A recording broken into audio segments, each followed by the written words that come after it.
ngày nay nhom đang chi dân hóp bị khai tàu kề đồng bay giờ đọc bớt để nó không có bụng đi giờ tập thọt chẳng đăng thả nó không có bụng đi mình ấy kế tỏ tam ta ở cái này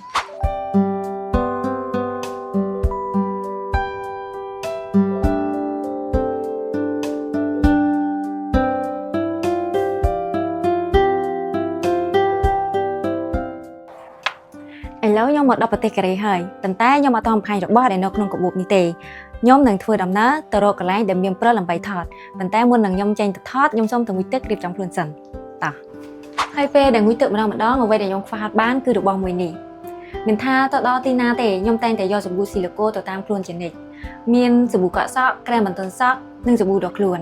ព្រោះសាប៊ូកក់សក់នេះវាជួយសម្អាតស្បែកក្បាលបំបត្តិរមាស់កម្ចាត់អង្កែផងដែរខ្ញុំតែងតែប្រើប្រាស់វាជាប្រចាំថ្ងៃលើសពីនេះបើយើងប្រើបន្ថែមជាមួយនឹងក្រែមបន្ទន់សក់ស៊ីឡាកូនេះទៀតវាជួយធ្វើឲ្យសក់យើងទន់រលោងកាត់បន្ថយសក់បីចុងនិងសក់ឆេះទៀតផងបើសម្រាប់សាប៊ូដុសខ្លួននេះវិញវាជួយកម្ចាត់បាក់តេរីនៅលើស្បែកធ្វើឲ្យស្បែកមានសំណើមហើយមានក្លិនក្រអូបផងដែរសម្រាប់សាប៊ូនេះផងដែរបើអ្នកទាំងអស់គ្នាចង់បានអាចស្វែងរកនៅតាមផ្សារម៉ាតនិងតំណាងចែកចាយទូទាំងប្រទេស ឥឡូវនេះខ្ញុំបានមកដល់កន្លែងមានព្រិលហើយអញ្ចឹងខ្ញុំនឹងមកបង្ហាញរបស់នៅក្នុងកាបូបនេះថាមានអីគេនេះគឺជាទឹកអប់ម្ដាមចំនួន 75 ml ប្រអប់របស់គេស្អាតហើយទឹកអប់នេះមានដល់តែ 4 ក្លិនអញ្ចឹងខ្ញុំនឹងយកទឹកអប់ទាំង 4 ក្លិននេះយកទៅថតរូប